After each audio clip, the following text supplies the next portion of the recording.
All right, the Broncos schedule is out, and they will start 2024 in the same place they started 2022. Oh, do you remember back then? All the hope and bluster, and Russell Wilson was the quarterback, and they were shooting into the stars until they got to Seattle, lost that game, and as they say, the rest is history. So the Broncos will start the year week 1 in Seattle in a game that I think the NFL is honestly trying to bury on that first week Sunday afternoon. It'll be a 2:25 game, and probably only Broncos and Seahawks fans will watch. But the intrigue begins in week 2 as previously mentioned, Russell Wilson returns to the Mile High City to face his former club as a member of the Pittsburgh Steelers. Now, this game could end up getting moved to Sunday Night Football if Wilson wins the starting job. Of course, he's likely going to battle former Bears quarterback Justin Fields in training camp for that spot.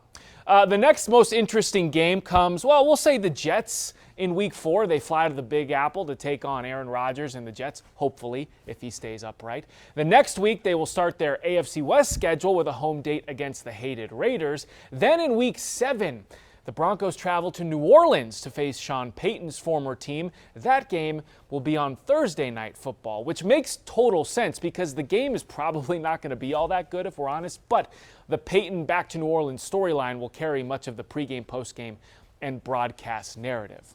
Also, moving past that game, you play the Panthers after that, so maybe you get a win there, but then you hit probably the toughest patch of the season. You're on the road in week 9 at Baltimore, then on the road in week 10 again in your first date with Patrick Mahomes and Kansas City of the season. There's another tough stretch coming up at the end of the season, but first, we get to the second of 2 national televised games. That is against the Cleveland Browns, and I believe that's week 13. Correct. Week 13 at home on Monday Night Football against Jerry Jeudy and the Browns. Could be some intrigue there, as the Browns are probably going to end up pushing for a playoff spot. After week 13, they get their bye. So week 14, no rest until way late in the season, also kind of throws into a little wrench into the idea of maybe Bo Nix coming in halfway through the season. I don't know how Sean Payton's going to deal with that, but you're going to have to wait till week 14 to get that nice little week off. And then I think if that Baltimore-Kansas City stretch isn't the toughest, this way that they finish the season is going to be in downright bloodbath. So you've got the Colts at home, you're at the Chargers, then you've got the I think the Bengals on the road. Yeah, the Bengals on the road and the Chiefs. So you've got the Colts, who are likely going to be fighting for a playoff spot. Then the Chargers with Jim Harbaugh and Justin Herbert. And then you finish the season with Joe Burrow and the Bengals, Patrick Mahomes and the Chiefs.